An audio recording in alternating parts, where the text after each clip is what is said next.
وہ عظیم الشان اجتماعی تغیر اور معاشرتی تبدیلی جو قرآن حکیم نے اپنے تابندہ انوار سے اس ہیجان خیز دور میں برپا کی، اس میں تمام متضاد اشیاء ایک دوسرے سے ممتاز اور جدا جدا ہو گئی۔ چنانچہ برائیاں اپنے تمام توابع و ظلمات اور فروعات سمیت ایک جانب تھی، اور اچھائیاں اپنے تمام کمالات و انوار و نتائج سمیت ان کے مقابل دوسری جانب۔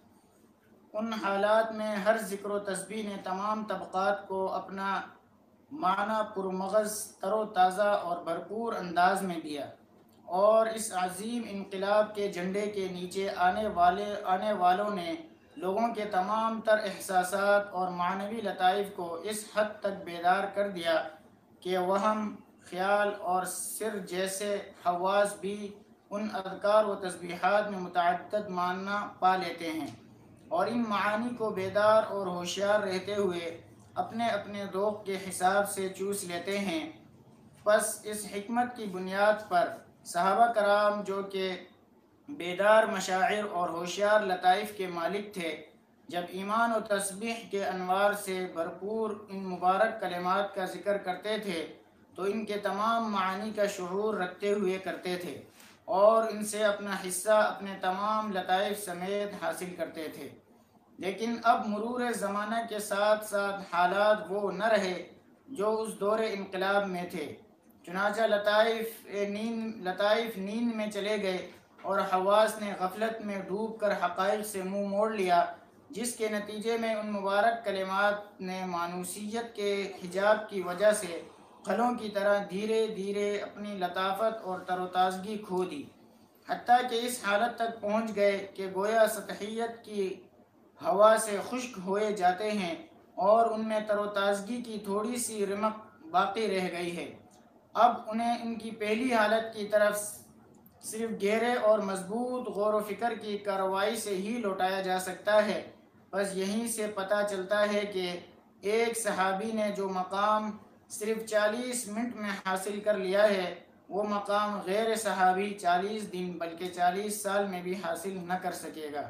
ہاں، ایک بھی حکمت کیا ہے یا وجہ صحابہ یا کوئی بھی شخص کے صحابہ کے درجہ تک نہیں پہنچنے کی ایک وجہ ہے کہ صحابہ رضی اللہ عنہم اجمعین کے پورا لطائف ہوشیار تھا، بیدار تھا، کھولا تھا، یعنی ہر لطیفہ، سر، روح، دل، قلب، عقل، ہر لطیفہ اتنا بیدار تھا کہ وہ اس وقت قرآن کی ہر آیت، ہر حدیث تازہ لیتے تھے اور پورا سا مغز سے لیتے، چوس لیتے تھے، یعنی اپنا سر اپنا جگہ، دل اپنا جگہ، قلب اور روح مختلف لطیفہ، ہر لطیفہ اپنا حصہ وہ قرآنی آیت سے، حدیث نبوی سے لیتے تھے۔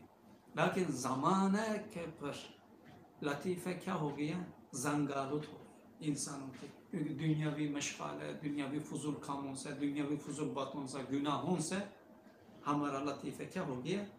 زنگالود ہو گیا، اس کے اوپر زنگ آ گیا۔ اس لیے ہم قرآن پڑھتے ہیں، وہ قرآن کے ذوق ہم نہیں لے سکتے۔ کیوں؟ اصل قرآن میں ایسا ذوق ہے، تو کیا کہا میں سبحان ربی العالی میں کیسے ایک ذوق ہو گیا کہ میں کہا کہ صرف ایک نماز میں ایسا پڑھتا تھا پورا زندگی کے بہتر ہے۔ وہ کیسے ذوق ہے، وہ اس کے اندر کیسے ایمان کے مراتب ہے۔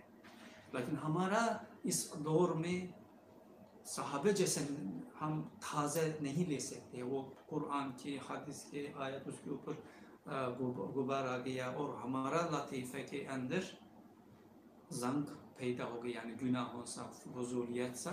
اس لیے ہم نماز پڑھتے ہیں لیکن کوئی وہ حقیقت، نماز کی حقیقت تک نہیں پہنچ سکتی۔ ہم دعا پڑھتے ہیں، دعا کی خصوصیت سمجھ نہیں پا سکتے۔ ہم قرآن پڑھتے ہیں، قرآن سے وہ لیا ہوا ایمانی حقائق یا وہ ذوق ہم بالکل حاصل نہیں کر سکتے، بالکل نہیں ہوتی۔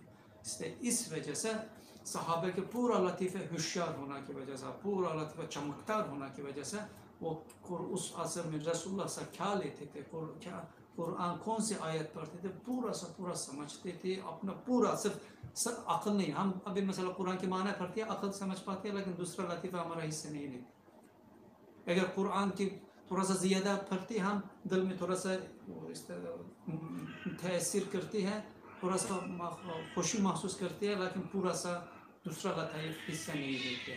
اس لیے قرآن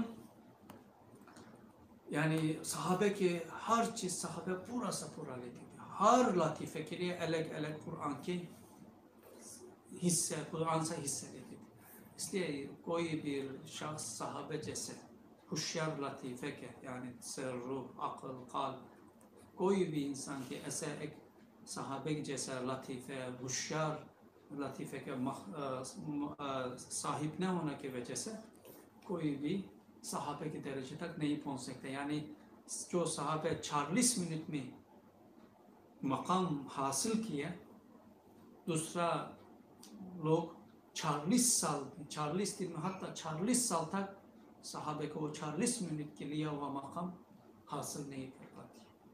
اس کی ایک وجہ یہ ہے کہ ان کی صحابیوں کی لطائف پورا سا پورا چمکدار ہوشیار کھولا تھا. ہمارا زنگ آلود ہو گیا، بند ہو گیا، ہم صرف کچھ معنی لیتے ہیں، اتنا ہم سمجھتے ہیں کہ ہم سمجھ کے، اصل ایسے نہیں ہے، یا ہم سمجھتے ہیں کہ ہم سے ہو گیا، اصل بھی مکمل نہیں ہے.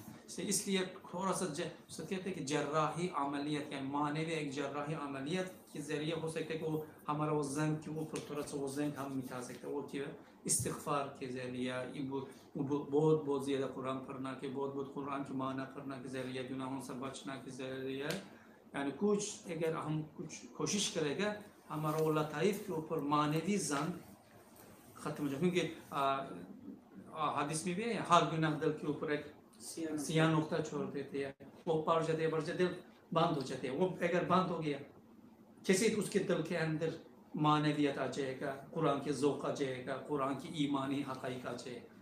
اس لیے ہر لطیفے کی بھی ایسے سیاہ ہو رہا ہے.